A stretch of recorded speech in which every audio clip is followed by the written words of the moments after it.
Stéphane Peu, bonsoir.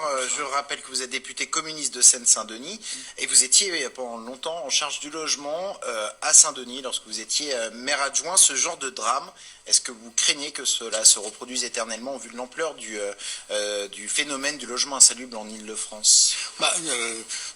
Rien que dans le département de la Seine-Saint-Denis, nous avons été frappés de plusieurs drames ces derniers mois. Il y a eu Aubervilliers au mois d'août. Le week-end dernier, c'était à Drancy dans un pavillon. La semaine d'avant, c'était à Rosny-sous-Bois. Tout ça après l'énorme drame de Marseille.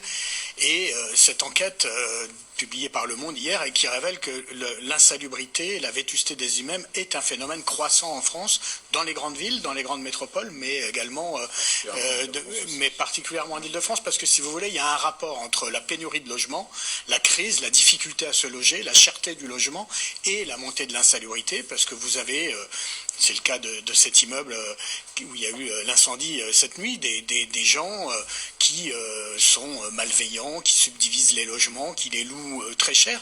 Et quand vous avez une pénurie de logements et que vous pouvez louer très cher un bien très médiocre, eh ben, il y a des gens qui ont peu de morale et qui en abusent. 370 000 personnes impactées en Île-de-France. Alors tous, bien sûr, ne sont pas concernés par des marchands de sommeil.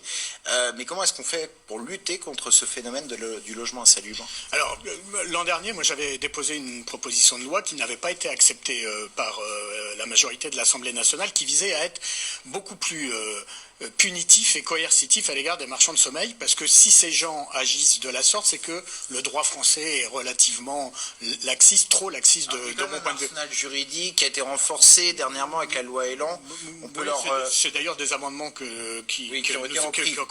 avait déposés, qui ont été repris. Mais la confiscation du bien est possible pour les marchands de sommeil, et puis on peut l'interdire pendant 10 ans d'acheter un autre bien. Il faut aller plus loin. Mais vous savez, on a affaire à une délinquance économique astucieuse. Et donc, à chaque fois que le droit s'adapte, la délinquance s'adapte également, et notamment les marchands de sommeil. Il faut des peines de prison? Moi, je pense qu'il faut des peines de prison. On a déjà, nous, à Saint-Denis, réussi à faire condamner des gens à des peines de prison. Je pense qu'il faut être très dur, parce que si vous voulez, c'est non seulement une délinquance économique, mais c'est aussi une délinquance criminelle. La preuve, c'est qu'il y a des blessés, il y a des morts. Donc, on ne peut pas avoir un droit aussi permissif qu'il l'est aujourd'hui.